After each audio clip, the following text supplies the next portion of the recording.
I have gathered you here today to listen to the proverbs of the holy priest known as Marshall Augustine Edwardine Peterson III, as we are joined together for the 19th biannual Sunday podcast. I am joined once again by my priest and co-efficient, Marshall Hughes. Good day! I think it's weird that you keep calling it biannual. At this point, it's not even bi-monthly. We're doing it really on schedule. Yeah, I mean, we've missed a week this month. We missed a week. Dude, in the past, we've missed 4-month periods. We're like, can we have a podcast? Is there a podcast? Huh? What? It's true. I mean, this is the best we've ever been, to be fair. It's true. Next week is our 20th episode. It is. I'm excited. Next week is WrestleMania? Yeah, it is, isn't it? It is WrestleMania next week. Yeah, it is. Fuck you. It is. Should and we record? I can actually go. Good. Yeah.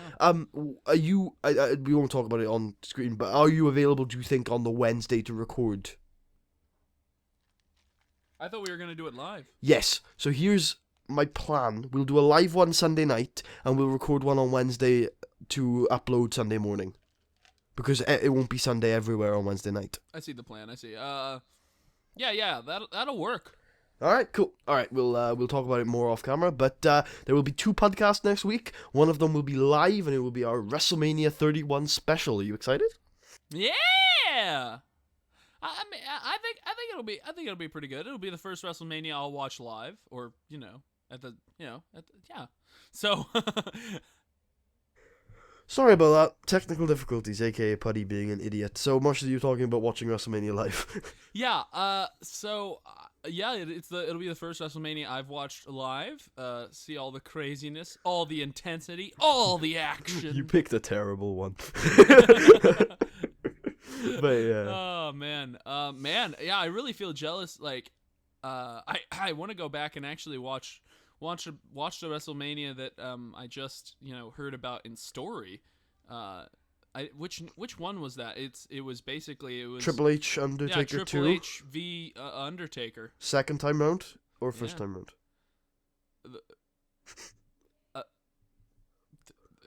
The one where they walk out of the ring at the end. Okay, that's WrestleMania 28. Okay. And which WrestleMania is this one? Which number? 31. Okay, so that was recent. Yes, 2012. Yeah, it's pretty damn recent actually. The night after that, Brock Lesnar re-debuted for the first time. Yeah. Brock Lesnar. It's an extra sync in there for you. Yeah, just to check all the levels. Yeah, yeah, definitely. Since that WrestleMania, we have lost CM Punk, we have lost Seth Rollins, we have gained and then lost Daniel Bryan and then gained him again. Then lost him because I mean, come on, he's not really in the WrestleMania this year. He is. He is. We've lost Cody Rhodes and gained Stardust. We've lost Paul Bearer. We've lost Warrior, the Ultimate Warrior. We've lost... Didn't he die? Yeah. I'm talking about deaths and leavings. we lost John Morrison. We gained John Moxley. And then he became Dean fucking Ambrose. Dean fucking Ambrose. Yeah, so that's all next week, but we are actually supposed to be doing a gaming podcast this week, so maybe we should move on to that. Yeah. Anything before we start with the games we've been playing? You got any news? Any gaming news you've been interested in this week? Gaming news. Lately, this is not really new news, but I've found myself really looking at the past to try to pick apart and try to make a prediction as to what Fallout 4 will become, because if there's one thing I've realized, it's that Bethesda generally, even if they don't start coding or writing the script for a game, they start thinking about the main concept for their video games 6 years before. probably they started thinking about what the main concept of Fallout 4 was going to be the day after the Broken Steel was released. So, I think possibly before then, knowing how, like how they think ahead, like many game studios, they think way too far ahead, which is great, because in some ways, but it's also bad in others. Anyway, the point is, I'm thinking, they probably were starting to think about this right around the time that Fallout 3 was finished. So I've been looking at old talks and old speeches and things given by Todd Howard and other developers within Bethesda, with Bethsoft. I'm not really paying attention to Bethesda itself because obviously that doesn't really matter. I've realized that, I don't know, I think a lot of them have a lot of things to say about Fallout that you had to say, Putty. Well, that's a good sign for me anyway. I mean, and it's interesting, I think one problem with Bethesda is they bend to their fans too often. I think they need to grow a pair, honestly, because one example, one very good example of this is something that I know you hate, and I didn't really hate at the time, and now I find myself, I'm not sure about it. I definitely don't like it, but it doesn't ruin the game for me. But I think for you, it almost ruined the game for you, which was how they added Broken Steel in as a continuation of the game, and so the game doesn't end when it ends. You know what I mean? Right, yeah. So it sort of becomes like one of these modern RPGs where even if you finish the main quest, you just sort of walk around. Here's eternally. You might have a point that you're getting to, and I might be interrupting, but do you mind? Yeah. You do mind, or I'm okay? Oh, well, no. I mean, sorry. You can. I mean, as long as I can get back to my point, yeah. You can talk. Okay, so with the thing with Broken Steel for me isn't that it ruins the game per se. It's critical as an open world post-apocalyptic survival. I don't think it really takes a hit from being able to continue afterwards. My problem is that it hurts the story. It hurts the main story. And I kind of liked even though I didn't love the story, I liked how it ended, and I was like, oh, no, you've taken away one of the only things I liked about the story.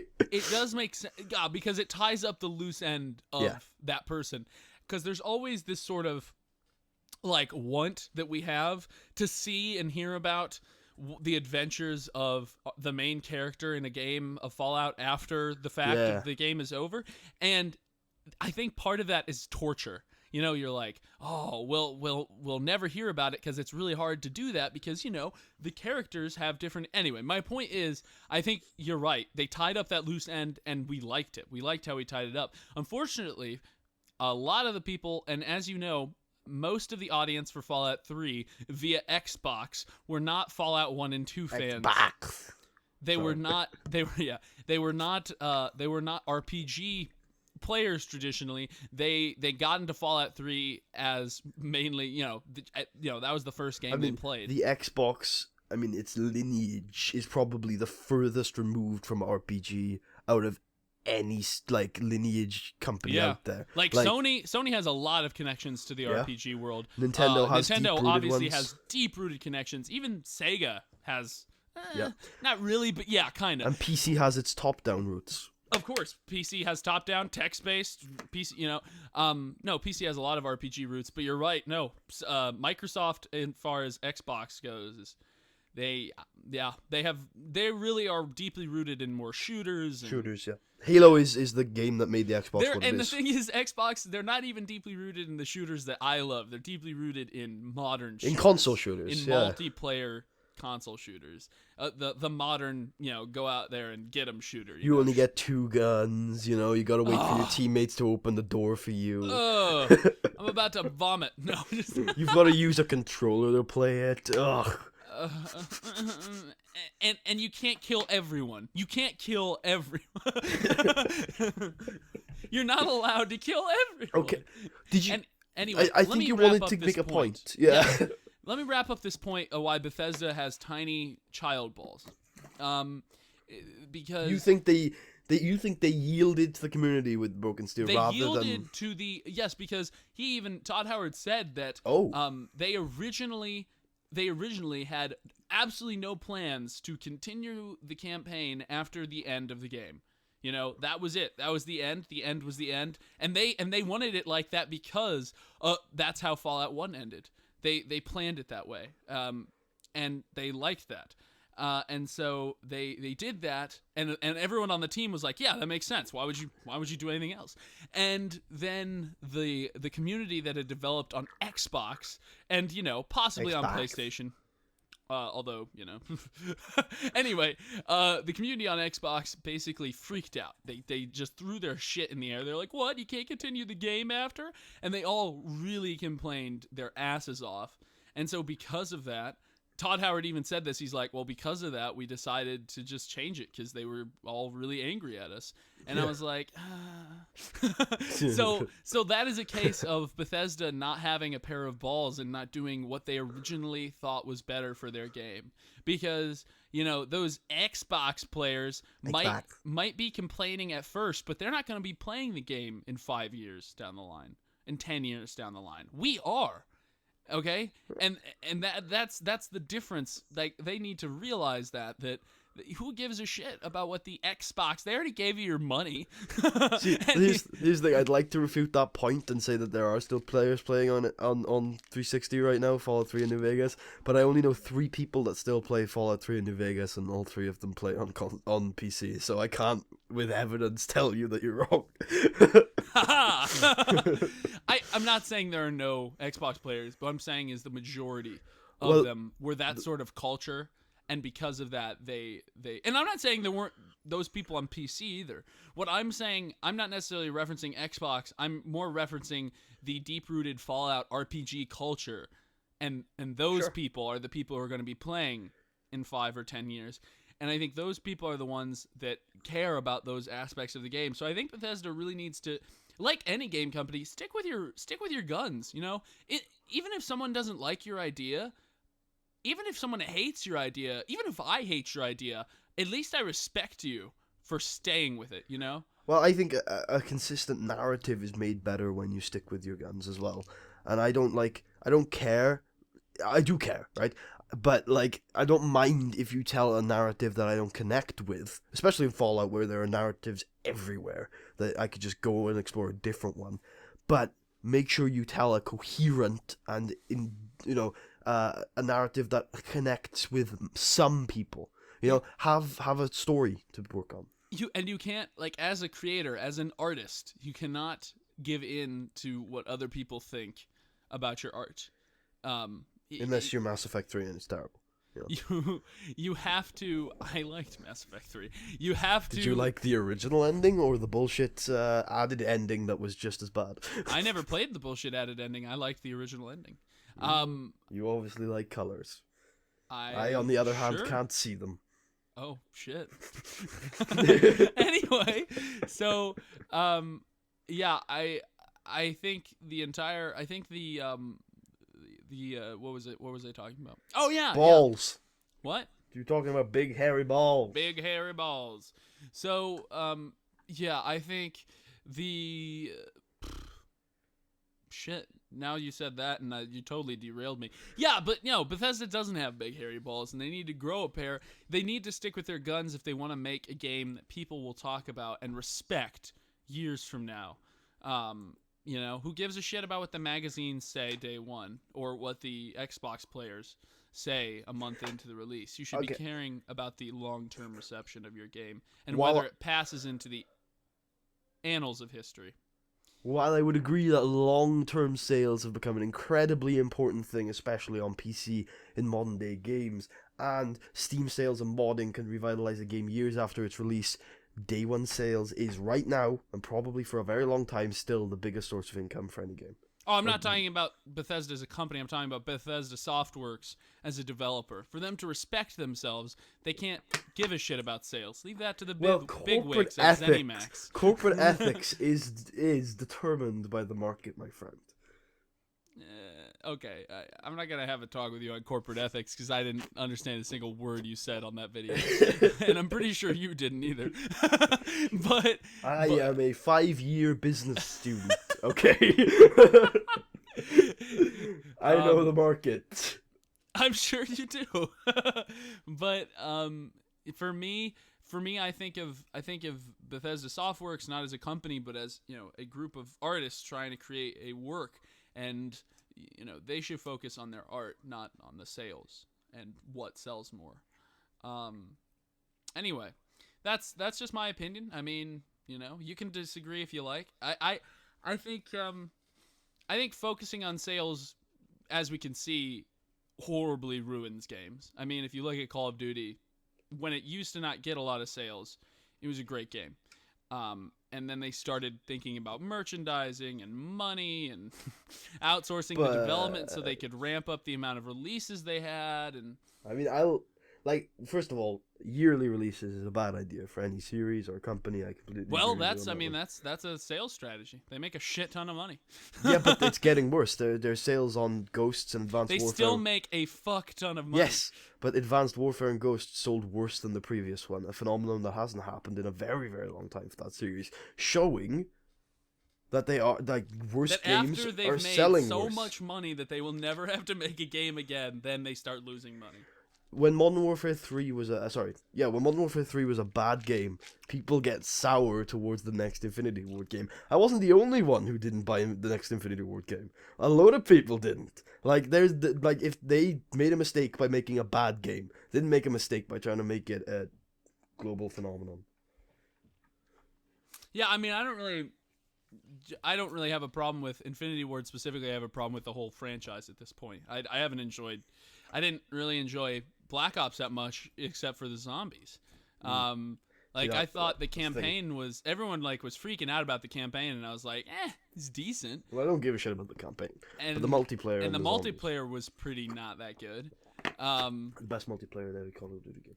You think it was? I mean, Black Ops 1, yeah. I didn't give a shit about the multiplayer in those games.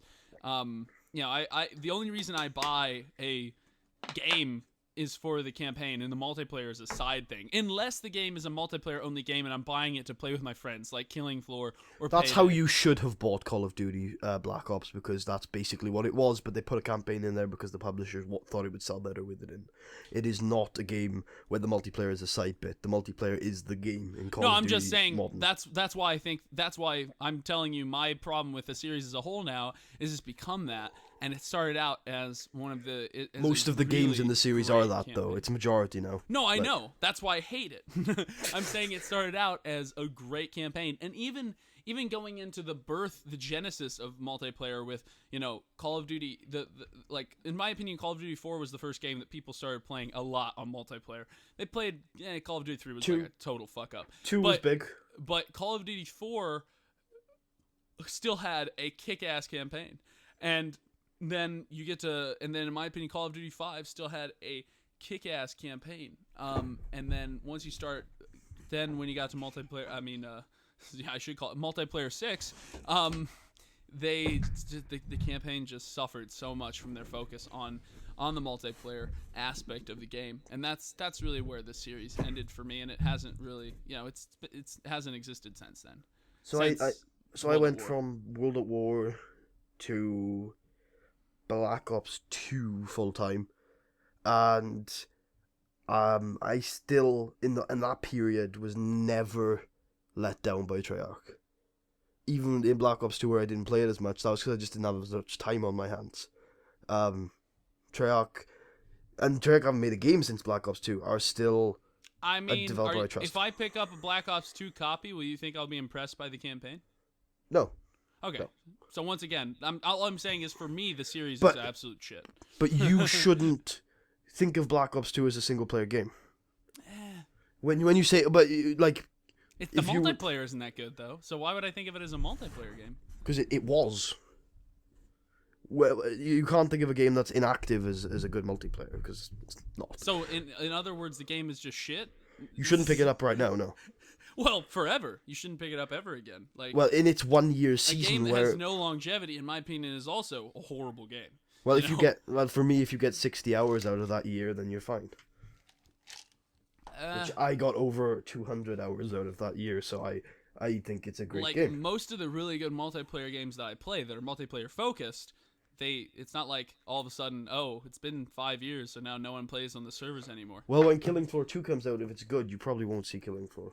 I highly doubt that. I play games where they have really good sequels, but people still play the multiplayer on the older games because, you'll always have communities that survive.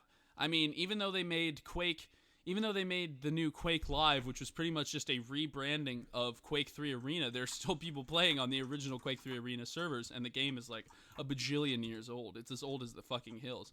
So, I mean, in my opinion, any good game, whether multiplayer or not, is determined by its longevity. Okay, maybe as an artistic piece, but as a value proposition, I still think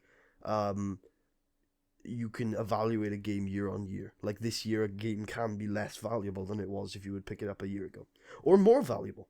It could very well be more valuable if you pick it up a year later. Because it's been patched and it's been fixed. Yeah, well, that's another thing. If the game is that bad with bugs, then that's a problem.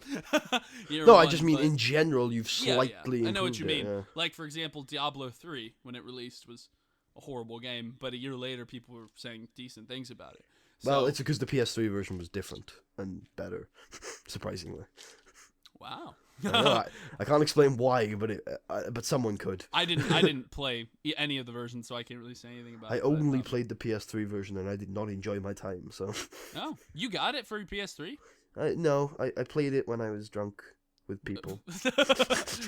And okay, I even feel like drunk, you should it wasn't not play a very Diablo good game. when drunk. It's a mindless game, Diablo 3. It's not exactly a strategy I don't think you should game. play top-down RPGs when you're drunk. It's a loot game. It's you kill easy enemies and you pick up random shit. Isn't it an RPG? I thought it was. I guess I'm wrong. I consider an RPG to have a decent story. Oh, burn! I thought Diablo 2 was an RPG. I don't know. Diablo 2 might be. Yeah. Diablo okay. 3 is a loot simulator. Okay. I don't hate the game. It's just what it is. Sounds like you hate it. No, it's same as Borderlands. It's a loot simulator. That's all it is. Okay. The loot you get gives you endorphins and it makes you happy. It's a guilty pleasure, and anybody who says otherwise should be shot. Anyone who says that it's a genuinely good game? No, I'll listen to any arguments to say Diablo 3 or Borderlands is a good game. Okay. I think they have their merit. But going back to what I was saying, I don't think longevity is great, but like replayability is probably more important. And I know it's basically the same thing. But whoa, when you're talking about, I just had a huge epiphany. No, God, I just had another one. We just have the same conversations every week. It's called deja vu. I just had huge deja vu. And the last time I had this deja vu, I also couldn't think of the word deja vu, so I just had it twice in a row. That's funny. Anyway. Okay, so I don't think longevity matters in terms of a value proposition, because if I was telling you in 2012, I want to say, is Black Ops 2 worth picking up for the price? I would have said, yeah, definitely. If I'm telling you right now, is it worth picking up for the price? Probably not. And if I'm going to evaluate the game's quality, I mean, it depends where, like, it's a subjective thing on how you approach that situation. I would probably put myself in the shoes of, right, this game was only meant to last a year, so how good was it for that year? And it was pretty damn good. Obviously, like, it's hard to talk about Black Ops 2 since I didn't get into it that much, but if you would ask me about Black Ops 1, for that year, it was stellar. Absolutely stellar. One of my favorite first-person shooters of all time. Wow. Very high up. Very well done. Very well balanced, very entertaining, good game modes, good weapons, good customization, good unlock system, just kept you wanting to play, and then there was always zombies. Well,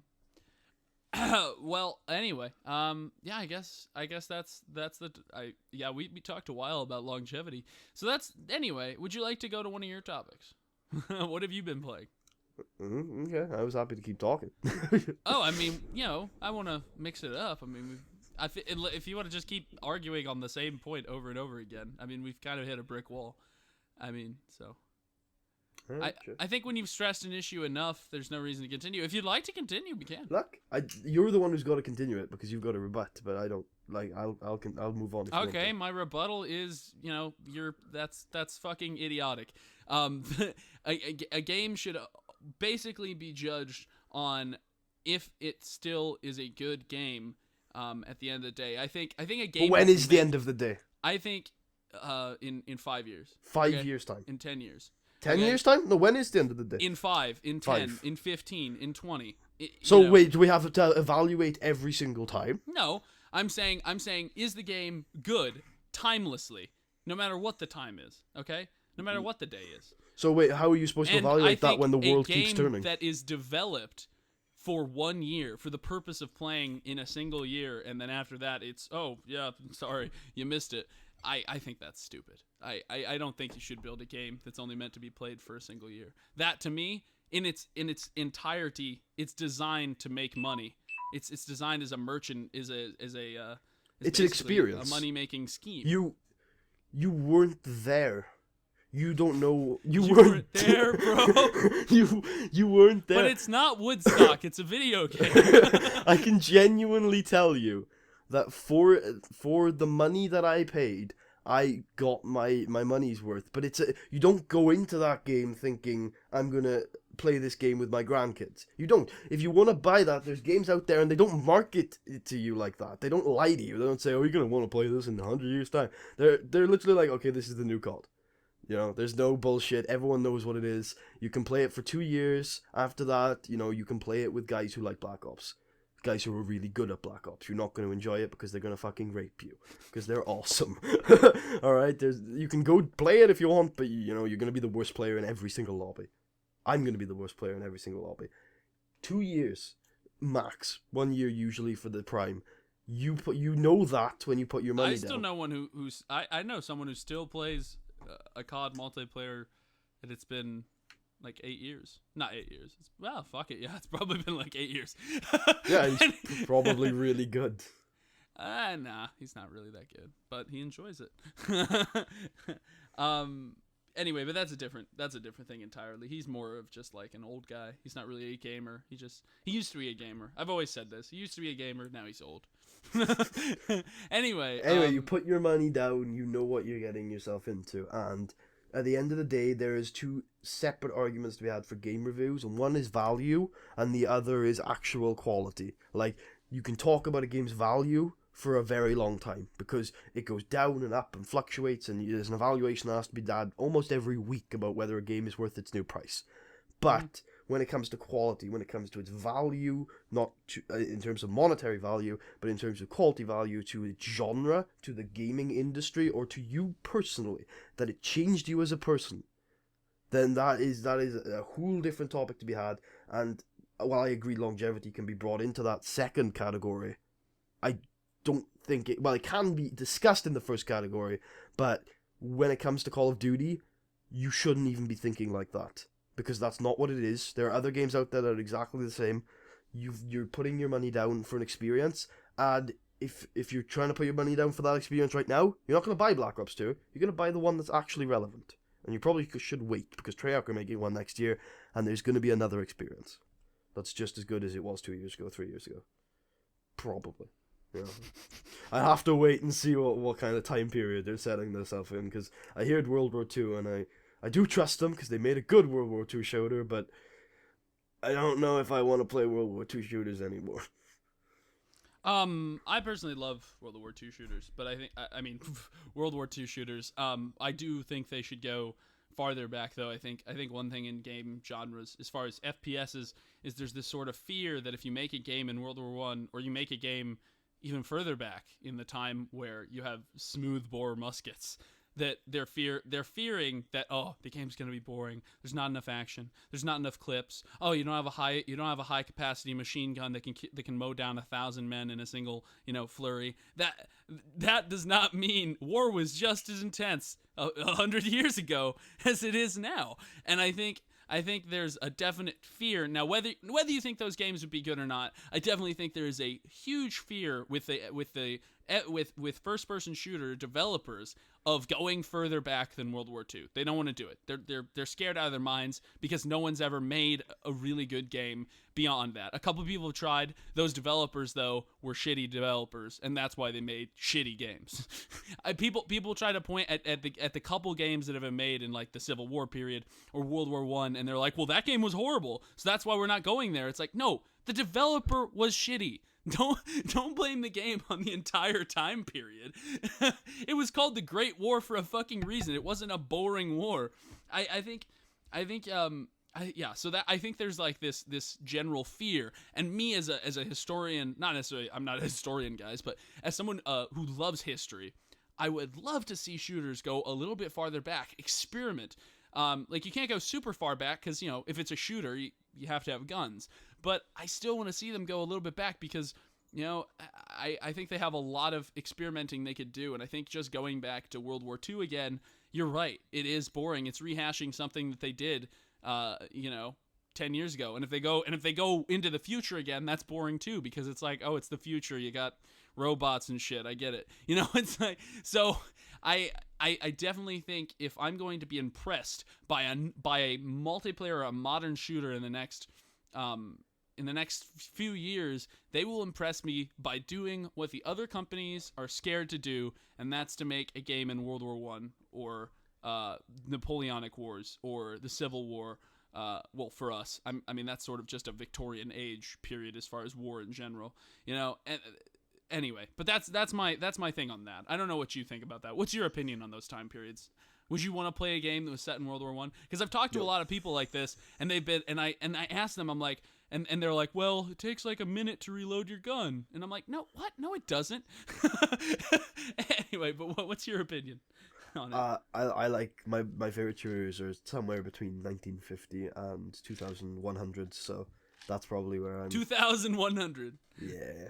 But More you the haven't near played future. a game that's set in World War I. I know for a fact you haven't, because there's been that's true. one game I know of that's been set The in that period period, doesn't appeal and it to was me. shit. The period just doesn't appeal to me. It just Rifles, machine guns don't appeal to you. I don't Pistols, care to. trenches, I don't actually blood, care. About, dirt, the trenches definitely don't appeal to me. Trenches don't? No, Oh, I love trenches. But the guns in first-person shooters don't matter too much to me. It's actually all the other shit you can do, like the vehicles and the kits you have and the point you have to be there, rather than actually like killing people. You know, like getting people to an objective or making sure people are still alive, or talking and communicating and making And you sure like everyone's Call in the of right place. Duty? Yeah, I mean, all those domination things are things that really aren't that stressed in Call of Duty multiplayer. Domination in its prime, man. Domination in its prime. Domination, I think, is too quick of a game mode to really focus tactics. It's like probably the second longest game mode in the Call of Duty. No, I know. It's still not that long. It's like you capture a flag, you win. No, it's you've got to make sure you have at least 2 flags for a reasonable amount of time, and then I guess if you're good at coordinating with your entire team, but every time I've been on game modes in Call of Duty, like the game is not very well set up for coordination. well, you don't communicate with puppies. And because of that, you just have a bunch of guys just running around getting each other killed. And I think Battlefield is a great example of a game that's good with coordination, because even if you don't speak to these people, the game has an atmosphere and a interface that encourages working together with strangers. Like, there have been many times where I'll just go in a squad and we don't speak a word to each other, but we are working tactically together, we stay together as a team, and we move up to capture objectives. That, to me, is a perfect example of what you're talking about. I've never played a Call of Duty match where there's been a good team environment. But I haven't played a lot. In most games, the best way to get that is to just make your team. And that's what I've done to get I don't that have that experience many in Call of Duty. friends. I don't have 16 friends. You don't need 16 friends. Remember, it's Call of Duty. You need 5. How many are there nowadays? 5? 5 on 5? Damn. No, it's 6 on 6, I think, is a base mode. You need 5 friends to make a 6-man team. I thought Marshall. it was like Remember a yourself. 32-man game, or 24. Isn't it 24 people? I think 18 man is their big mode. 9 on 9. Damn. Okay, I play too much Battlefield. Not too much. Battlefield's like the only shooter I play nowadays, so that's probably why. But their maps are smaller, like way smaller. No, I know. I'm not saying it's wrong. I just forgot that was how small the teams are. No, I prefer big teams. I think there is I'm not saying smaller maps are boring. I love that kind of. I love small maps. Because it encourages more tight play. Like it's a different kind of strategy that you have to use on a smaller map. It encourages way tighter play, and as a result of that, if you're working as a team, you have to work as a tighter team in a small map. You have to stay together within inches of each other if you want to stay alive, or you can spread out. The problem with that, you're on a small map, so the people in the back are probably going to get picked off, and so it's there's a lot of interesting. It's still just a tighter gameplay. I'm not saying small maps and small teams are bad. I don't know if I like. I think I like large games, but I have just as much enjoyed games with smaller teams of players in Battlefield. So I don't know. I think the smaller you get, the more value each player has, which is where it becomes. Which is why I like it a lot, because it lets you shine as a player. Yeah, Call of Duty becomes a really catch-all game where, like I said, it's not just about killing people, but killing people in the right areas. So with Call of Duty, you can either get everyone on side and make sure you're like, all right, guys, we need to capture all three, because there's no way we're winning this game with just two at this point. And so you need to make that push, and you need to make sure they don't capture one, and you got to spread out and make sure everything's all right. And then there's a point where you're in a pubby lobby and you're losing by massive amounts. I don't know what that word means, so you're gonna have to. Public, you don't know the people. Pubby. Oh, okay. So when you're in that little lobby and you're good enough that you can just capture all three flags on your own. You can't keep them all on your own, but you can keep capturing them enough so that you can get your team back into it. And then hopefully the people that are shit quit because they keep getting killed, and they get some decent players in and manage to turn it around. So that's, there's points where you can be the best in the lobby in Call of Duty, whereas the larger teams you get, the more you don't matter as much as organized numbers getting to places, which is still really cool. Kind of my fun. I still prefer the I think there's just as much. I think you still have organization with large teams. It's harder to organize, so it's rarer to see. I didn't say organization was less common in larger teams. I said that each individual player is less valuable, and the organization is way more important. I think, well, what I'm saying is I rarely see it is large. It's hard to see organization on a large scale in large teams because not everyone, especially in Battlefield, it's hard for you to get 32 friends together. So you're not going to have a lot of organization. That's why my favorite game mode in Battlefield is Squad Deathmatch, because you're working with a group of 3 other guys, and you can work with them tactically to, like you say, control an area, play a certain part of the map, move around, keep together, and try to take out the enemy's positions, because generally in that kind of game mode you'll have people entrenched in certain small areas. Anyway, but I think that's why I liked WoW raiding so much, is you'd have tons and tons of people. I'm talking, God, I don't know, 40? Maybe more than that. And you'd all be talking to each other, and there'd be leadership hierarchies, and there would be who's your next in command, and who's your boss, and who's the boss above him, and stuff like that. And it was okay, this is who's the most... king bitch. Yeah, you know who the guild leader is, and who the guy who could tell you whatever the fuck he wants is, and then you know who Leroy Jenkins is. We don't speak about Leroy. Okay. No, but yeah, no, that's why I got like that, because that was probably the most organized I've ever been a part of. Mm-hmm. But you get it in PlanetSide on occasion. You'll get your 50-man raiding battalions that are all right, we need 5 tanks. We need 5 tanks, we need 5 fighters, we need 2 helicopters, we need a Sunderer, probably get a second Sunderer. Yeah, Billy, get a second Sunderer. Alright, we need a third Sunderer. You're gonna blow one of those Sunderers up. Billy, get a third Sunderer. Billy's I can only drive one! Jacob's over there. Yeah, you need to get a harasser. You need to take about 4 people around on a harasser. Alright, who here is a medic? Billy, none of you? Billy, why are you not driving 2 Sunderers at once? Get the fuck over here. Billy, I asked for 3 senders. Why is nobody a medic? Change classes right now. You see the entire team change to medic. No, we only need like 5 medics, and then everyone changes to light assault. Recon. And they're like, they change to recon, and people are like, stop changing to recon. The snipers are locked, and then he's like, God damn it.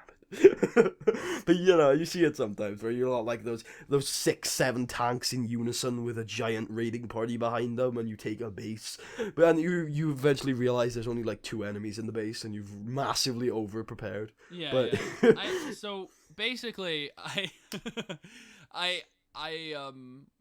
think unless you have any other points, I really think we should move on to what you wanted to talk about. No, so longevity. Okay. No, I'm kidding. Look, I have games I've been playing. I'm not sure how much of a conversation they're gonna make. Well, I really want to hear what you have to say about Game Dev Tycoon, because I really got into that game, and I didn't know they were going to be releasing updates for it. So I'm excited to hear what they are, because I'd love to get back into that game, because it's one of those games that's really great, but you need an update for it to bring you back, and I'm glad they did update. So I can't wait to hear what you have to say. So the lay it on first me. update is a very vanity update. It's multi-platform. My favorite games. kind of update. What were you saying?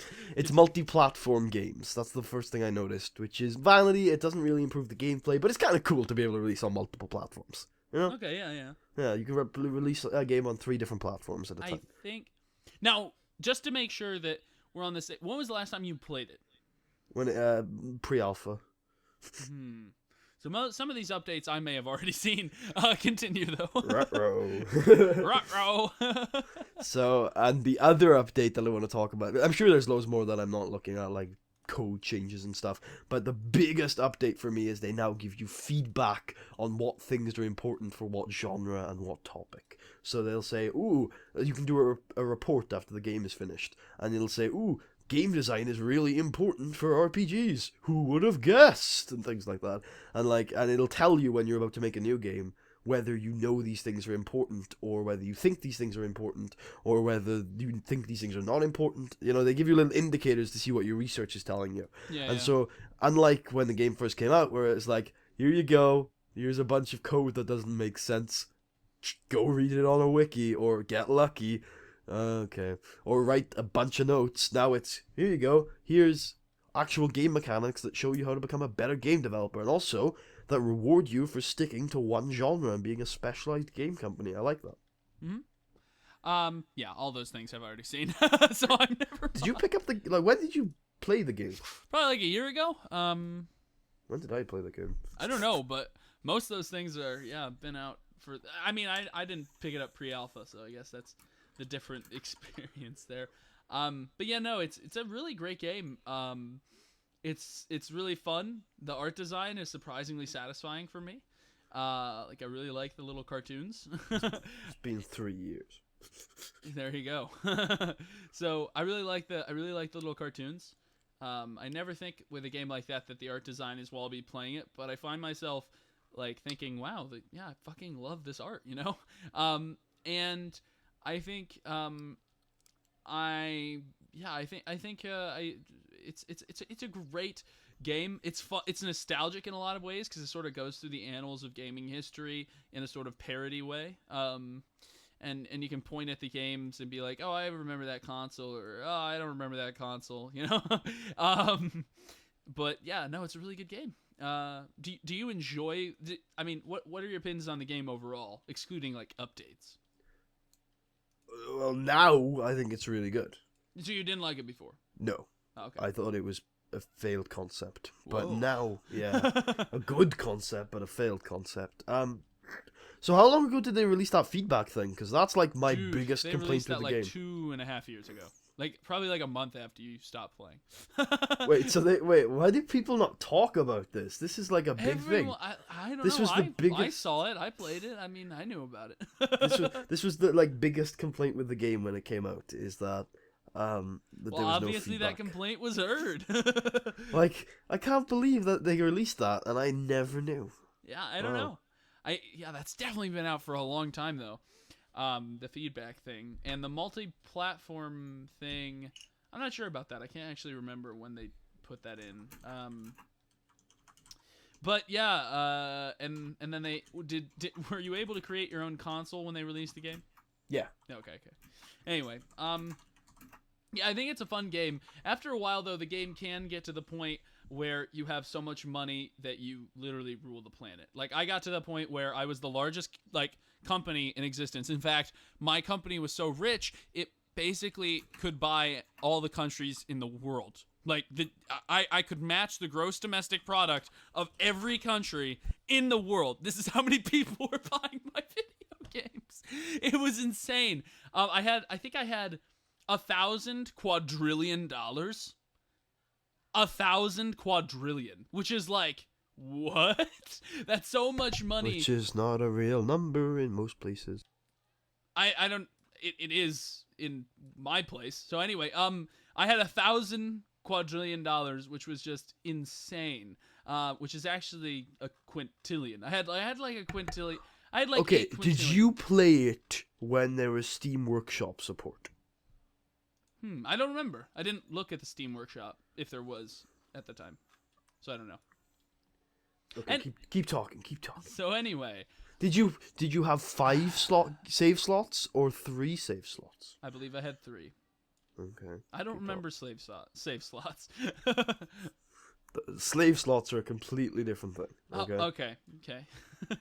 No. Anyway. Okay. When you played it, did you get game What are reviews? you asking these questions for? Did you get game reviews? Yes. Sorry, game reports. Yes. For your expansion packs. Yeah, no, I don't remember. Anyway, basically, when you start releasing the MMOs, you can basically game the system where you can continue to increase your revenues on the MMOs, which makes no sense at all. It would not work in real life, but you're able to game the system. At least you were. It might not be a real thing anymore. Get it? Game the system. But anyway, you're able to game the system to basically be able to generate infinite amounts of money to the point where, but it had the reverse effect. If you didn't keep on top of your MMOs, releasing expansion packs, you could, no matter how much money you had, you could drive your company into bankruptcy in like a week. So you had to keep on top of those MMOs if you were doing them. It got boring after a while. So like there is a point where that game reaches like, oh, you've won the game of life. Not just this game, you've won life because you have more money than God. Anyways, that's all I have to say about. I mean, game that kind of dev sounds like how MMOs work in real life, especially if you hit the right one. It's not an MMO though. I'm talking about the Game Dev Tycoon. Yeah, I'm talking about you releasing an MMO and making infinite money. Oh, yeah. Okay. I'm talking, but the amount of money I'm making, you're making in the game is actually infinite. Like, But you're only supposed to play for 30 years. you can play as much as you want. Yes, actually. you can, but you're only supposed to play for like 35 You're only years. supposed to. I think the game You by obviously definition lets you do whatever you want. wait. You got to a point where you're making so much money you didn't have fun, and they advise you to stick within 35 years. That wouldn't have I was happened if you making stuck that to it. money by the end of the game. By the end of what game? By the end of the 30 years, I was making that much money. Okay. I'm sorry, Putty. I didn't mean to upset you. No, I just don't think that's the case. Okay, I wasn't. I rebut everything. I was not making that much money. The game was fun forever. No, I just don't think you're making that much money by the end of by the time the next gen console's released. Hey, I mean that's what can you do? So, what's the other game would you like to talk about? Don't like. Have you got anything else? Have you got a game to talk about? Oh wait, you're not excited about the other game you wanted to talk about? Wasn't it I had a couple, but I didn't play them as much as I didn't have as many opinions on them as Game Dev Tycoon. Oh, okay. I haven't really been playing any games lately. I've been watching a lot of videos, unfortunately, which is, it's just sort of like, it's procrastination on its highest level, as we've talked about before, just watching TV all day.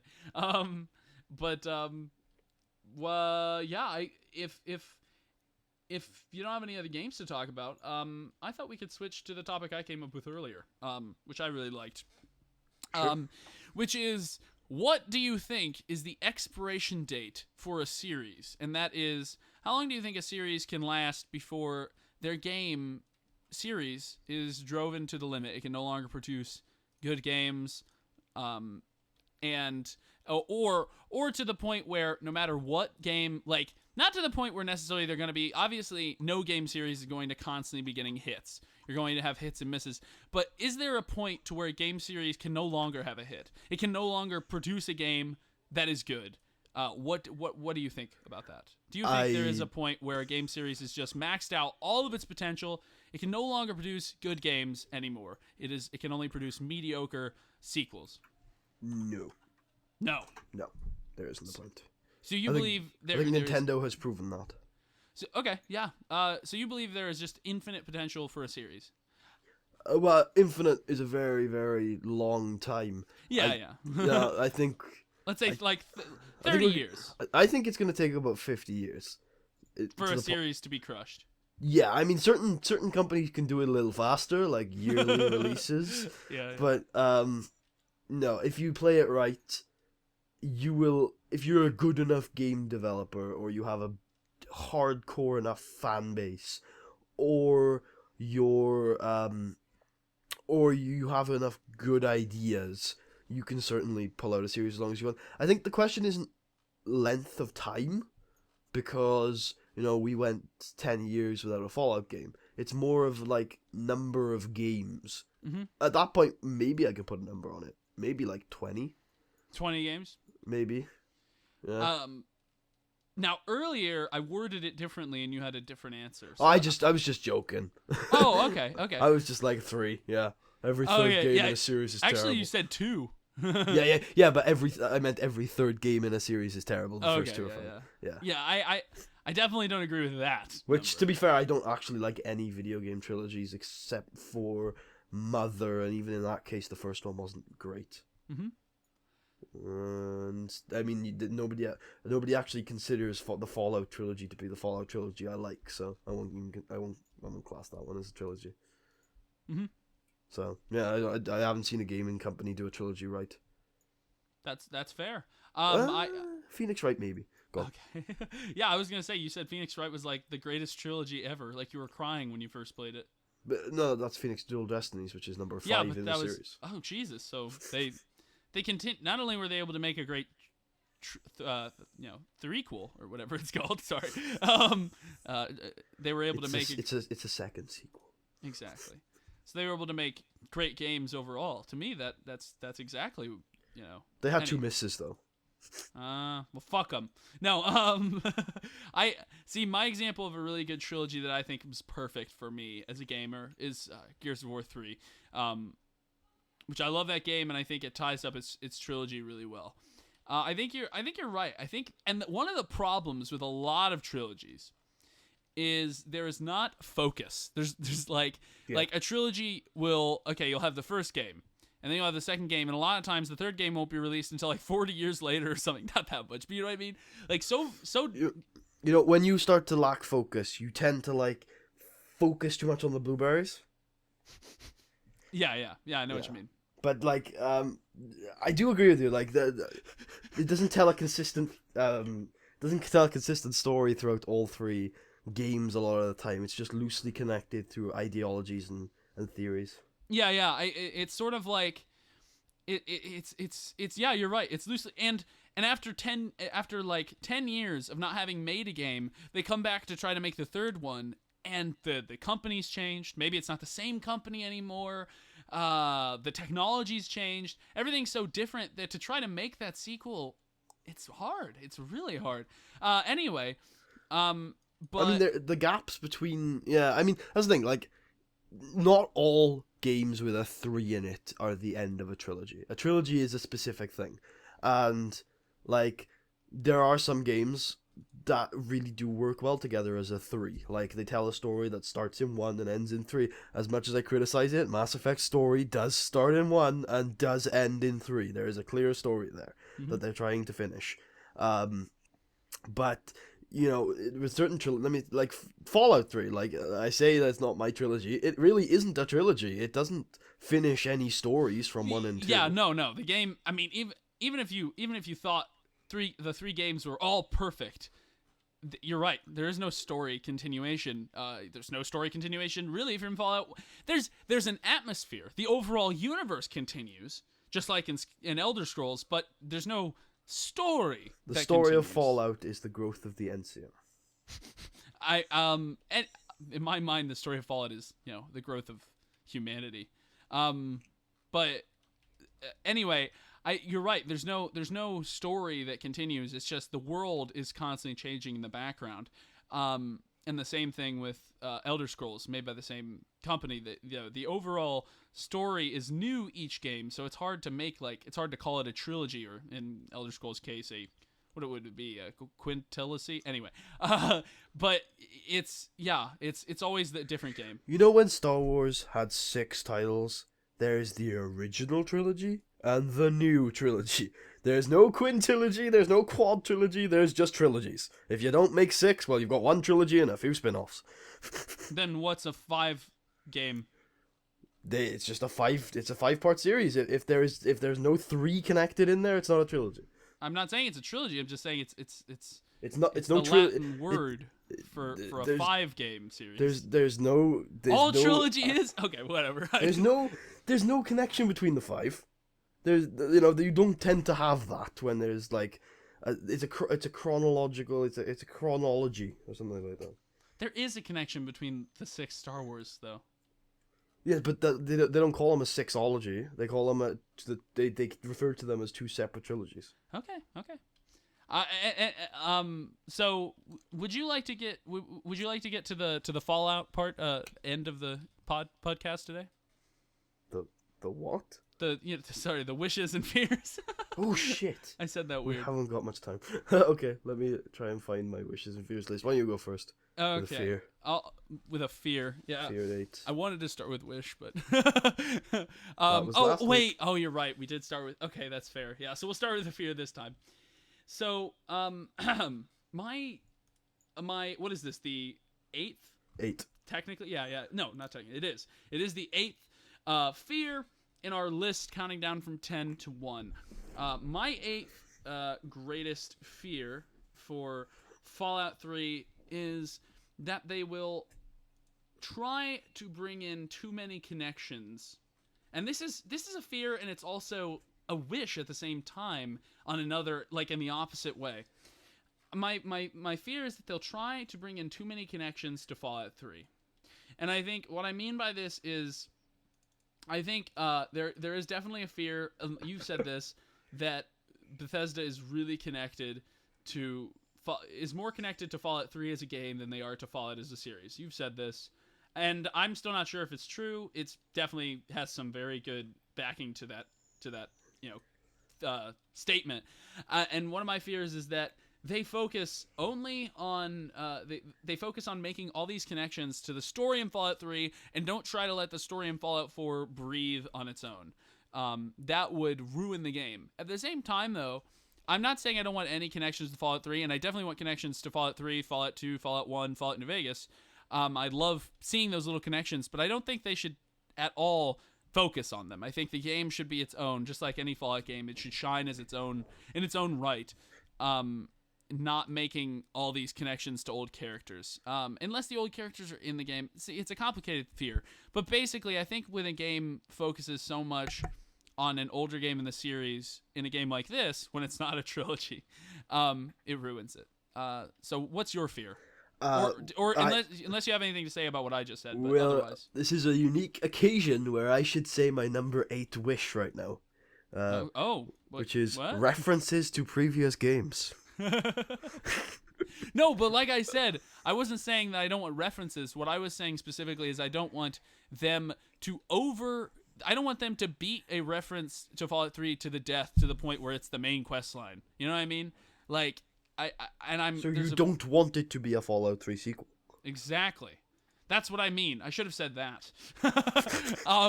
That makes more sense. But yeah, I don't want them to reference Fallout 3 so much to the point where it's part of the main quest line.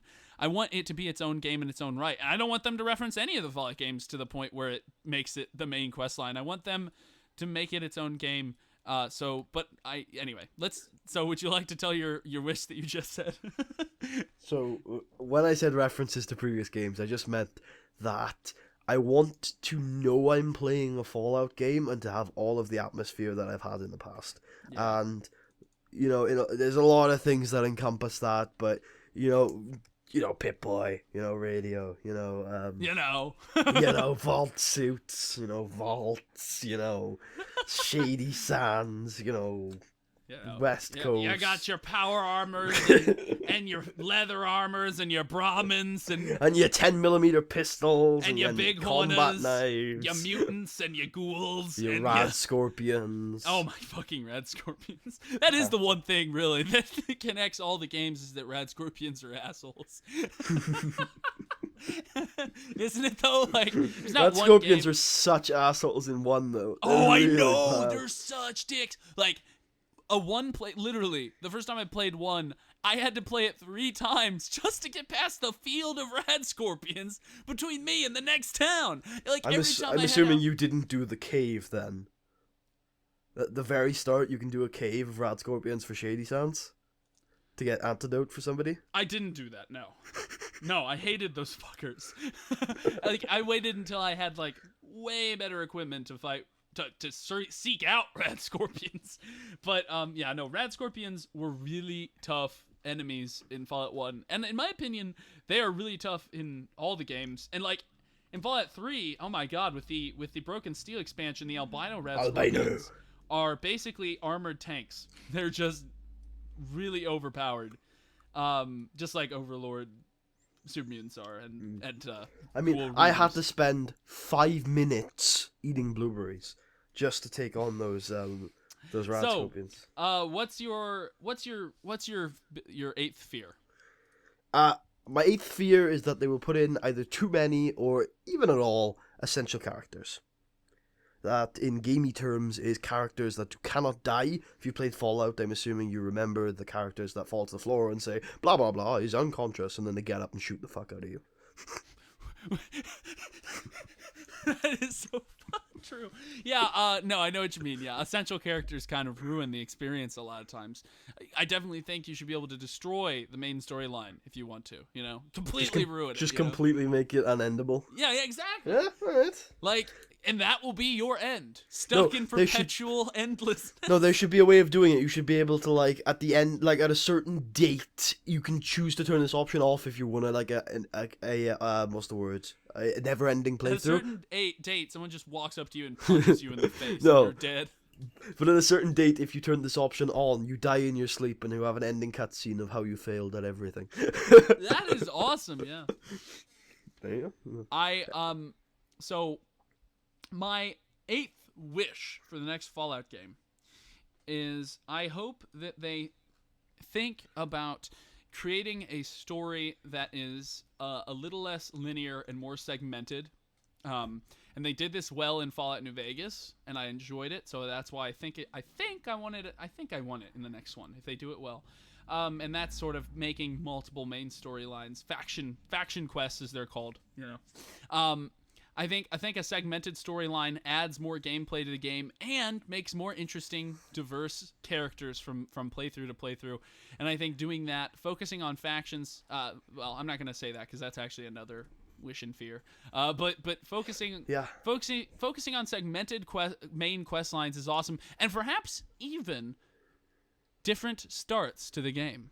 Anyway, I mean, that's a great idea, and only having to eat 2 minutes worth of blueberries would be a lot better, and I think that kind of storyline segmentation would definitely help the game in a big, huge way. I'm about to vomit. This is so fun. I'm afraid we're gonna have to cut off the conversation here. We probably should have started this earlier, but I completely forgot about it. I'll be honest. Okay. That explains it. Why you kept wanting to talk about this shit earlier, and I was like, we got a schedule to keep up with. Well, I thought we had longer than an hour, but we don't. We only have about 2 minutes of blueberries left. So gentlemen, ladies, there is a new bit. There is a new bit we are adding to the show, right? Yep. Yeah, it's kind of a return to old form. So before we used to say something that if you made it to the end of the podcast, you should put it in the comments and we'll reward you in some way. We don't think this one's going to get nearly as many comments because it's really obscure. But this time around, at the end of every podcast, we're going to say a statement. And that statement is going to reference one of our videos. This week it's me, next week it's going to be Marshall. And if you can guess what video that is, then we will give you something, I'm sure. We'll definitely mention you. Maybe we'll give you a free game, who knows. Yeah, who knows? But we'll figure it out if someone eventually wins. But she's going to take a couple weeks, I think. So, we will end the show on the statement. So, Marshall, if you'd like to say goodbye. Goodbye. have a great time. We'll see you guys. Next podcast will be WrestleMania. Well, no, that next podcast will be Just a gaming kidding. podcast. Next podcast will be gaming podcast. The night of WrestleMania. Give me a Californian city. Well, San Bernardino's out. San Francisco. Stay classy, San Francisco, and here is your statement for the week. Man, playing Battlefield Bad Company 2 while playing the Beyblade soundtrack is the nerdiest nostalgia trip ever.